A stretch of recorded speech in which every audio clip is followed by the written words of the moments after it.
দিন যতই বাড়ছে ইংলিশ প্রিমিয়ার লিগ লেস্টার সিটির হামজা চৌধুরীকে নিয়ে উৎকণ্ঠ ও জল্পনা। ইতিমধ্যেই বাংলাদেশের জার্সি গায়ে জড়ানোর সব আনুষ্ঠানিকতা সম্পূর্ণ করেছেন এই ফুটবলার।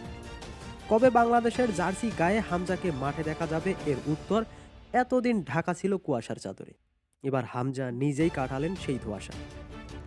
ইংল্যান্ডে এক সামাজিক অনুষ্ঠানে ব্রিটিশ বাংলাদেশি ইউটিউব চ্যানেল হাওয়া টিভিকে দেওয়া সাক্ষাৎকারে জানিয়ে দিলেন নিজের মাঠে নামার দিনক্ষণ। সেখানে হামজা চৌধুরীকে বলতে শোনা যায়, জি জি জি মার্সেই ইনশাল্লাহ ফার্স্ট গেম, আমি গিয়া সব স্কোয়াডে মিট করবো, মার্সে ইনশাল্লাহ সাকসেসফুল হইমু। মাত্র 7 বছর বয়স থেকেই লেস্টার সিটিতে খেলছেন হামজা চৌধুরী। শুধু তাই নয়, ইংল্যান্ডের হয়ে অনূর্ধ্ব-16, অনূর্ধ্ব-21-এও খেলছেন বাংলাদেশি বংশোদ্ভূত এই ফুটবলার। প্রথমবারের মতো জাতীয় দলের হয়ে খেলার সুযোগ পেয়ে বেশ উচ্ছ্বাসিত হামজা। তিনি বলেন, এটি আমার জন্য অনেক আনন্দের একটি ব্যাপার যে আমি বাংলাদেশের জাতীয় দলের সাথে খেলার সুযোগ পেয়েছি। বাংলাদেশের প্রতিনিধিত্ব করা অনেক গর্বের, বিশেষ করে আমার পরিবারের জন্য। এজন্য বাংলাদেশ ফুটবল ফেডারেশনকে অনেক ধন্যবাদ। বাংলাদেশের জন্য সাফল্য বয়ে আনতে পারব। ভক্তদের থেকেও অনেক ভালোবাসা পেয়েছি।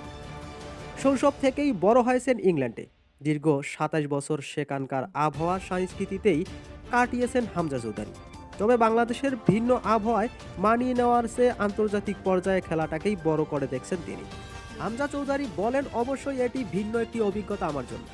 আবার নতুন একটি জার্নি শুরু করতে যাচ্ছে। ভিন্ন একটি সংস্কৃতি, ভিন্ন পরিবেশ। যেহেতু আমার বাবা বাঙালি, এসব নিয়ে কোনো সমস্যা হবে না। দেশের হয়ে আন্তর্জাতিক লেভেলে খেলতে পারছি, এটাই অনেক আনন্দের।